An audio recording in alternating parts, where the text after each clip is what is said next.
नमस्कार बच्चों, आज हम लोग जो चैप्टर स्टार्ट करेंगे वो न्यू चैप्टर है हमारा चैप्टर 15 10th क्लास साइंस का, जिसका नाम है पृथ्वी की संरचना। है ना। तो 15 चैप्टर है हमारा। पृथ्वी की जो संरचना है वो कैसी है उसके बारे में हम लोग पढ़ेंगे। कौन कौन सी शक्तियां जो काम करती है ना, जैसे भूकंप, ज्वालामुखी, ये सारी चीजें हमें इस चैप्टर में क्या करनी है, पढ़नी है। अब देखो, सबसे पहले बात करते हैं हमारी जो पृथ्वी है वो किसका हिस्सा है, सौर मंडल का हिस्सा है ना।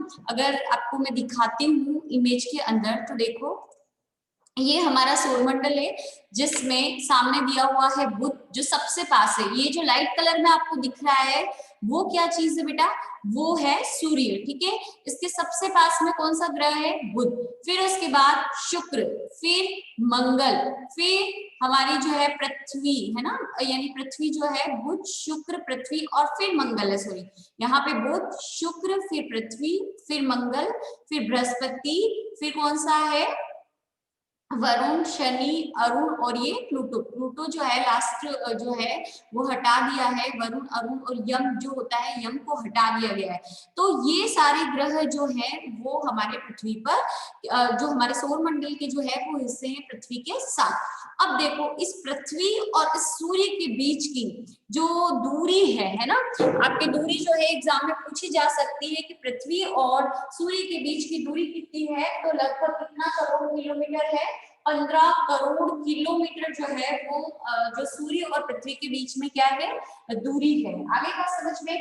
फिर उसके बाद अगर आप पृथ्वी को देखते हो तो पृथ्वी जो है, यानी ये सेंट्रल लाइन है, इसकी अक्ष है, इस अक्ष पे एकदम स्ट्रेट नहीं है। पृथ्वी क्या है, ऐसे थोड़ी सी क्या है, झुकी हुई है। मतलब इस तरीके से झुकी हुई है। कितना डिग्री झुकी हुई है ये पूछ लिया जाता है कि 23.5 डिग्री जो है वो क्या है, पृथ्वी झुकी हुई है। ये चीज ध्यान रखना। ठीक है, अब क्वेश्चन आता है कि पृथ्वी पे दिन और रात क्यों बनते हैं, ऋतुएं क्यों बनती है ना। तो देखो, पृथ्वी क्या कर रही है, पृथ्वी अपने अक्ष पर घूम रही है। ये अक्ष है और इस पे ये खुद ऐसे ऐसे घूम रही है। आ रही बात समझ में। अब पृथ्वी जो है ये सूर्य है ना। अगर इसको मैं रब करती हूँ तो देखो, यहाँ पर हमारे जो सूर्य है, सन है, इसके चारों ओर पृथ्वी क्या कर रही है, चक्कर लगा रही है इस तरह से सूर्य के चारों, है ना। तो पृथ्वी क्या कर रही है, ऐसे घूमती हुई चक्कर लगा रही है ना। यानी ये सूर्य के चारों ओर तो चक्कर लगा रही है, बट ये अपने अक्ष पर भी घूम रही है। तो जो हिस्सा पृथ्वी का सूर्य के सामने है वहां पर क्या होगा, दिन, और यहाँ पर सूर्य की रोशनी पहुंचेगी नहीं तो क्या होगा, रात। फिर ये चक्कर ऐसे पूरा कंप्लीट कर लेगी, यानी 24 घंटे में ये अपने अक्ष पर एक चक्कर पूरा करती है ना। तो ये ऐसे इस तरह से घूम रही है ना। तो पश्चिम से पूर्व की ओर घूमती है। कैसे घूमती है, पश्चिम से पूर्व की ओर। तो जब ये ऐसे घूम रही है तो क्या होगा, ये वाला हिस्सा सामने आ जाएगा और ये वाला इधर चला जाएगा। तो अब इधर क्या हो जाएगा, दिन हो जाएगा, और इधर वापस क्या हो जाएगी, रात हो जाएगी।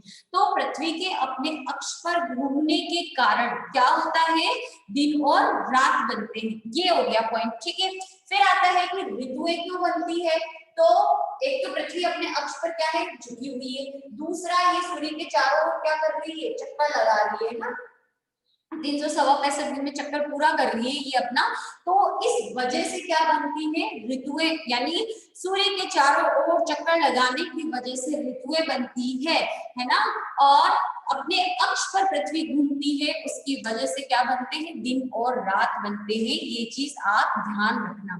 आगे बात समझ में। फिर उसके बाद है नेक्स्ट, उत्तरायण और दक्षिणायन भी इसी वजह से बनते हैं क्योंकि पृथ्वी सूर्य के चारों ओर क्या कर रही है, चक्कर लगा रही है ना। फिर उसके बाद है कि पृथ्वी की उत्पत्ति और विकास से संबंधित क्या क्या थ्योरीज है कि पृथ्वी की उत्पत्ति कब हुई। तो जब हमारे सौर मंडल का निर्माण हुआ उसी समय किसकी उत्पत्ति हुई है, पृथ्वी की भी क्या हुई है, उत्पत्ति हुई है।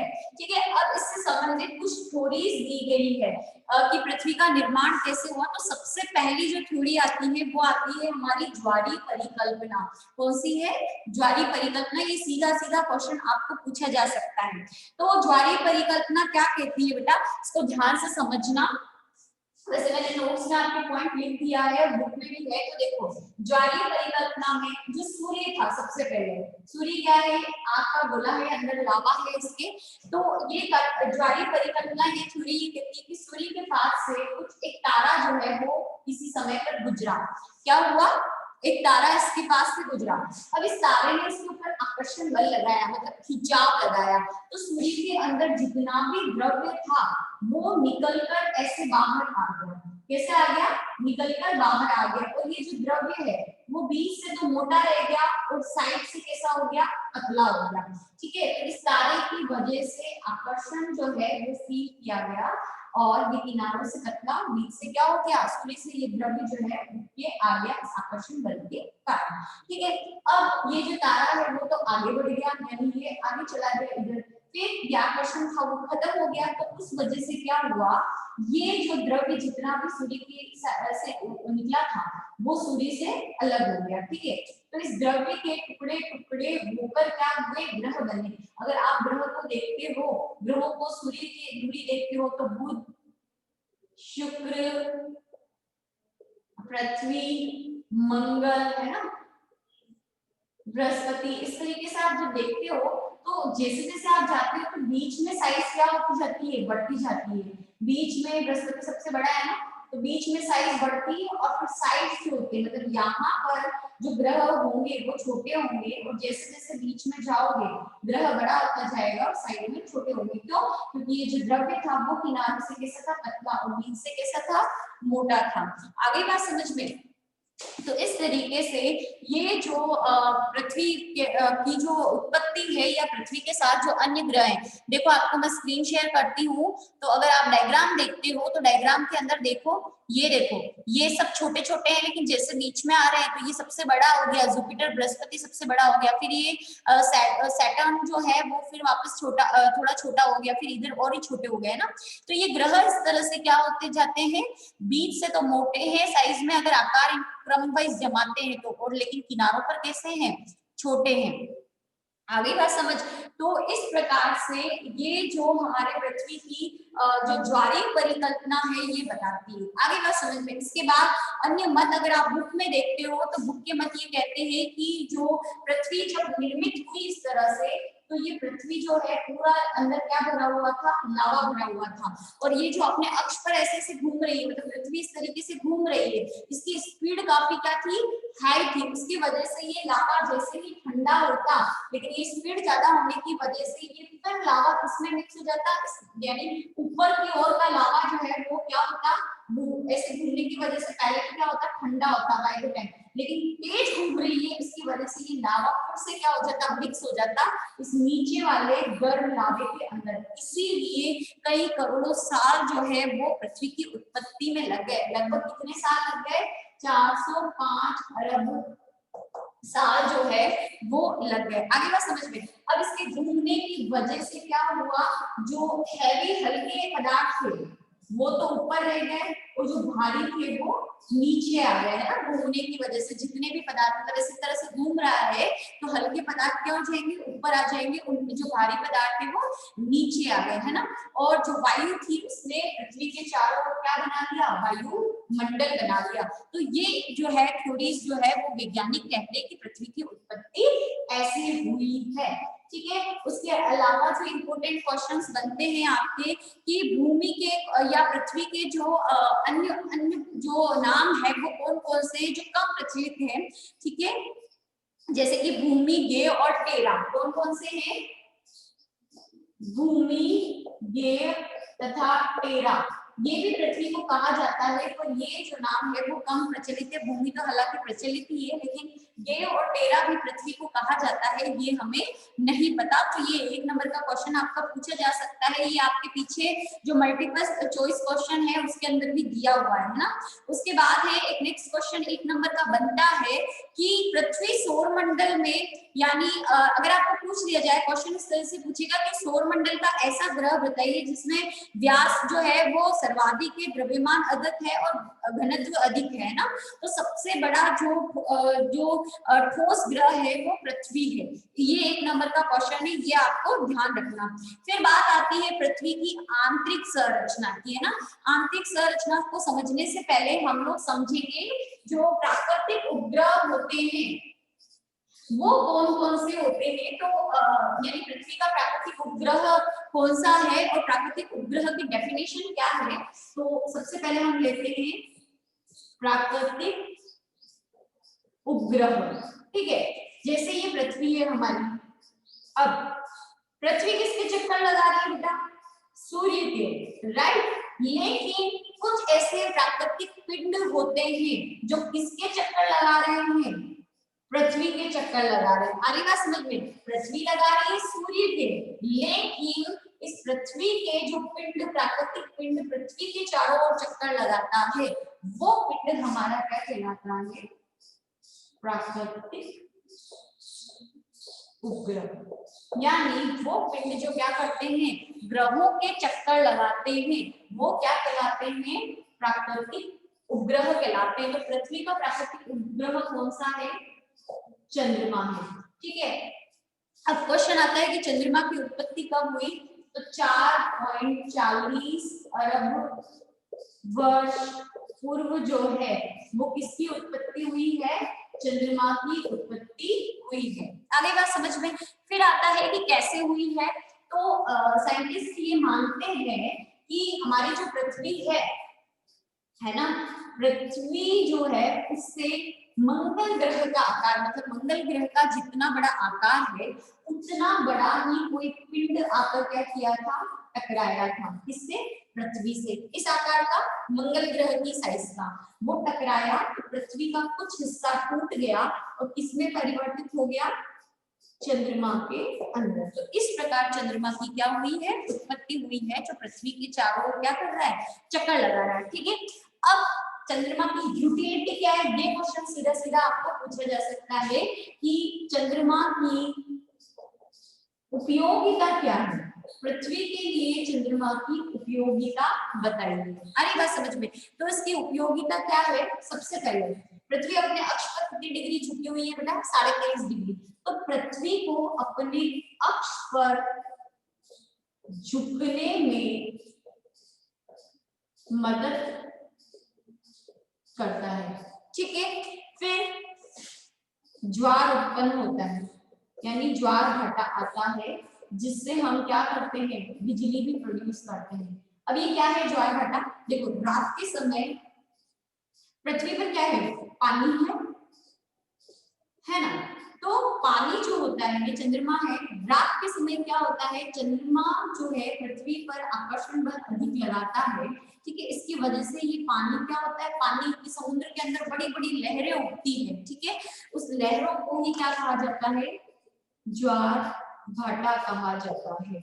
आ रही बात समझ में? लहरों यानी चंद्रमा से आकर्षण बल लगाया जाता है, जिसकी वजह से जो समुद्र का पानी है उसकी बहुत बड़ी बड़ी लहरें उठती है और गिरती है, उठती है और बहती है। ठीक है, तो इसलिए जो ज्वार भाटा आता है उसका रीजन क्या होता है? चंद्रमा ही है। ठीक है, फिर अपने जो पृथ्वी है वो इस तरह से घूर्णन कर रही है ना, घूर्णन कर रही है, तो उसकी जो स्पीड है ना, इस घूर्णन की जो स्पीड है वो पहले बहुत अधिक थी, लेकिन अभी कम है, यानी 24 घंटे में घूम रही है, एक चक्कर लगा रही है। तो जो घूर्णन को जो है धीमा किया जाता है, वो किसके कारण धीमा हो रहा है? इस चंद्रमा के जो बल है, आकर्षण बल है, उसके कारण ही हो रहा है। ठीक है, फिर है तो ये सारी चीजें हैं, इसकी वजह से ये हम मान सकते हैं कि ये सारी चीजें जो हो रही है वो जो है चंद्रमा की वजह से हो रही है। तो अगर आपको क्वेश्चन आता है कि चंद्रमा की पृथ्वी की उपयोगिता बताए, तो ये 3 पॉइंट आपको लिखने हैं और क्वेश्चन आएगा तो सीधा 3 नंबर में आएगा। ठीक है, अभी हम लोग नेक्स्ट इंपॉर्टेंट टॉपिक पढ़ने वाले हैं, वो है पृथ्वी की आंतरिक संरचना, है ना। उसको समझाने से पहले बेटा आपको थोड़ा सा मैं जो है स्क्रीन पर बता देती हूँ, है ना, कि जो कौन कैसी कैसी जो आंतरिक संरचना है या क्या क्या संरचना जो है वो देखने को मिलती है पृथ्वी में, है ना। तो पृथ्वी की आंतरिक संरचना को हम लोग देख लेते हैं। देखो,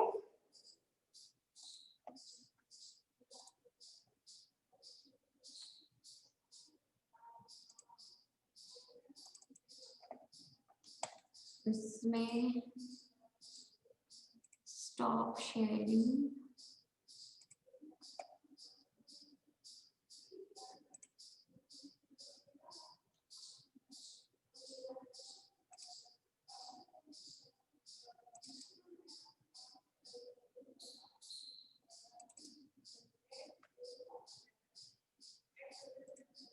ये देखो बेटा, ये पृथ्वी की आंतरिक संरचना है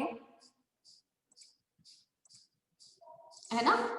3 हिस्सों में बांटा गया है। पहला है क्रस्ट, दूसरा आप देख रहे हो मेंटल, और तीसरा है क्रोड। ठीक है, तो ये मेंटल और क्रोड तो वही नाम है, लेकिन क्रस्ट जो है वो जो भूपर पट्टी होती है उसे कहा जाता है। तो ये 3 जो है हिस्सों में हमारी पृथ्वी की जो संरचना है वो डिवाइडेड है। सबसे पहला ऊपर वाला एरिया क्रस्ट कहलाता है, जिसे भूपर पट्टी कहा जाता है। ठीक है, फिर दूसरा है मेंटल, और मेंटल के बाद ये हिस्सा है आपका क्रोड। तो 3 हिस्सों के अंदर क्या है, जो हमारी पृथ्वी है वो क्या है, जो डिवाइडेड है। ठीक है, कौन कौन से, ऊपर पट्टी, क्रोड और मेंटल। तो अभी हम लोग इसकी आंतरिक संरचना को देखेंगे। देखो पृथ्वी की आंतरिक संरचना, पृथ्वी की आंतरिक संरचना में हम देखते हैं कि पृथ्वी जो है वो 3 हिस्सों से मिलकर बनी है। सबसे बाहर परत जो होती है वो भूपर पट्टी कहलाती है, दूसरी मेंटल कहलाती है, और तीसरी अंदर वाली क्या कहलाती है बेटा, क्रोड कहलाती है ना। अब इसको समझेंगे कि सबसे पहले जो भूपर पट्टी है, या जो भूमंडल है हमारा, उसके अंदर क्या है, 70% भूमि और 30% क्या है, जल। भूपर पट्टी जो है वो हम कह सकते हैं कि पृथ्वी की त्वचा है। क्या है, पृथ्वी की त्वचा है, मतलब हमारी जो स्किन है सबसे पहले लेयर है, वैसे ही पृथ्वी की जो सबसे पहली स्किन है वो क्या है, भूपर पट्टी है। ठीक है, अब इसके ऊपर क्या है, आपको लेयर क्या मिलती है, चट्टानें मिलती है, समुद्र मिलते हैं, है ना, मैदान मिलते हैं, जो पठार होते हैं, वो सब कहाँ स्थित है, भूपर पट्टी पे स्थित है। ठीक है, अब इसमें 70% भूमि है, 30% क्या है, जल। तो जो भूमि है वो क्या कहलाता है, हमारा स्थल मंडल, और जो जल है वो क्या कहलाता है, जल मंडल कहलाता है। ठीक है, ठीक, अब आती है डेफिनेशन दी हुई है आपकी कि जीवमंडल किसको कहते हैं। तो स्थल मंडल, जल मंडल और वायुमंडल, 3 मंडल है हमारे पास, वायुमंडल, स्थल मंडल और जल मंडल। इनकी वो सीमा जहां पर जीवन पाया जाता है, मतलब जहां पर जीव जंतु रहते हैं, वो कंबाइंडली हमारे क्या कहलाता है, जीव मंडल कहलाता है। जल, थल और वायुमंडल तीनों कंबाइंडली, मतलब इन तीनों मंडल में जहां पर जीवन की उत्पत्ति यानी जीवन की उस उपस्थिति होती है ना, यानी जल मंडल, स्थल मंडल और वायुमंडल की वो सीमा जहां तक क्या पाया जाता है, जीवन पाया जाता है, वो क्या कहलाता है, जीव मंडल कहलाता है। ठीक है, अब बात करते हैं हम वन बाय वन तीनों स्तर की। तो देखो सबसे पहली परत हमारी भूपर पट्टी है, जिसमें जल मंडल और स्थल मंडल पाया जाता है। ठीक है, अब इसके ऊपर कई जो है चट्टानें, पहले क्या थी, जो है सबसे प्रारंभ में कई वर्ष यानी कई कुछ लाख साल पहले क्या था, भूपर पट्टी पतली इकाई के रूप में थी। पृथ्वी जैसे जैसे ठंडी होती गई, उसके साथ भूपर पट्टी विशाल चट्टान खंडों के अंदर हो गई। मतलब पहले जब एकदम सिंपल परत थी, लेकिन जैसे जैसे पृथ्वी क्या हुई, ठंडी, तो ये अनेक खंडों में क्या हो गई, बट गई। ठीक है, तो भूपर पट्टी में ये चेंजेस हुई। ठीक है, अब ये जो चट्टान के खंड है, इन्हें कहा जाता है विवर्तनिक प्लेट। ये 1 नंबर का क्वेश्चन आ सकता है कि भूपर पट्टी पर क्या पाई जाती है, चट्टानों के खंड पाए जाते हैं, जिन्हें विवर्तनिक प्लेट कहा जाता है। और ये टोटल संख्या में अभी कितने हैं, 29 माने गए हैं। और ये सारे खंड एक दूसरे से क्या हो रहे हैं, दूर जा रहे हैं। और इनकी गति ये बताई जाती है कि जैसे हमारे नाखून बढ़ते हैं ना धीरे धीरे, वैसे इतनी ही गति से ये खंड जो है वो सारे क्या हो रहे हैं, दूर दूर जा रहे हैं। तो सबसे पहली परत भूपर पट्टी, ठीक है, पतली परत है। पहले ये एक सिंगल परत के रूप में थी, लेकिन पृथ्वी की जैसे जैसे ठंडी होती गई, ठंडी होने के साथ साथ ये परत जो है वो कई चट्टानी खंडों में टूट गई, और इन खंडों को, इन चट्टानी खंडों को हम विवर्तनिक प्लेटें कहते हैं। टोटल कितनी है, 29। ये चीज ध्यान रखना। फिर उसके बाद सबसे मोटी परत जो है, म से मेंटल और म से मोटी, यानी सबसे साइज में बड़ी जो परत होती है वो मेंटल है। पिघली हुई चट्टानों का जो लावा है वो इन्हीं में भरा रहता है, और ये लावा इतना गर्म होता है कि इनमें बुलबुले उठते रहते हैं, और जब ज्वालामुखी फूटता है तो यही लावा बाहर निकलता है ना। उसके बाद है इसमें कौन से जो है तत्व पाए जाते हैं, तो लोहा और मैग्नीशियम जो है वो इसमें पाया जाता है। फिर तीसरी परत है कौन सी, क्रोड। क्रोड जो है वो सर्वाधिक गर्म परत मानी जाती है, और लगभग कितना टेम्परेचर है, 7000 सेल्सियस डिग्री जो है इसका जो है टेम्परेचर माना जाता है, तो सर्वाधिक गर्म है। अब इसके क्या हो रहे हैं कि धीरे धीरे ये माना जा रहा है कि ठंडी होती जा रही है पृथ्वी, तो क्रोड जो है वो दो हिस्सों में बट गई है, ऊपर की तरफ तो तरल है और अंदर की तरफ कैसी है, ठोस है। तो क्रोड के दो हिस्से हैं, ठोस जो है उसमें लोहा पाया जाता है, कुछ वैज्ञानिक कह रहे हैं कि इसमें सोना और प्लेटिनियम भी उपस्थित हो सकता है, और तरल जो है वो भाग बना है लोहा और निकल से। आगे बात समझ में, तो ये हमारी पृथ्वी की क्या है, आंतरिक संरचना है। आगे समझ में बेटा। अब अगर हम लोग देखते हैं, आप लोग अगर चार्ट देखते हो तो देखो, ये पृथ्वी की संरचना के अंदर पृथ्वी में पाए जाने वाले प्रमुख तत्व व उनकी मात्रा सबसे ज्यादा लोहा है 34.6% है, ठीक है। ऑक्सीजन है 29.5%, सिलिकॉन है 15.2। तो आपको ध्यान रखना है, आपको पूछा जा सकता है कि सर्वाधिक जो प्रतिशत है वो कौन से तत्व का है, तो इसका है लोहे का है 34.6% है, और सबसे कम जो है आप देख रहे हो किसका है 0.05, वो है टाइटेनियम का। तो ये चीज आपको ध्यान रखनी है वन वर्ड के क्वेश्चन के लिए, ठीक है। अब एक क्वेश्चन यहाँ पर दिया है कि चुंबकत्व का गुण यानी आकर्षण बल जो है वो किसके कारण है, तो आंसर इज पृथ्वी में क्रोड की उपस्थिति के कारण है। आगे बात समझ में, तो ये आपके पृथ्वी की संरचना है। फिर आता है पृथ्वी के ऊर्जा तंत्र, है ना। तो ये टॉपिक जो है हम अभी नेक्स्ट क्लास के अंदर पढ़ेंगे।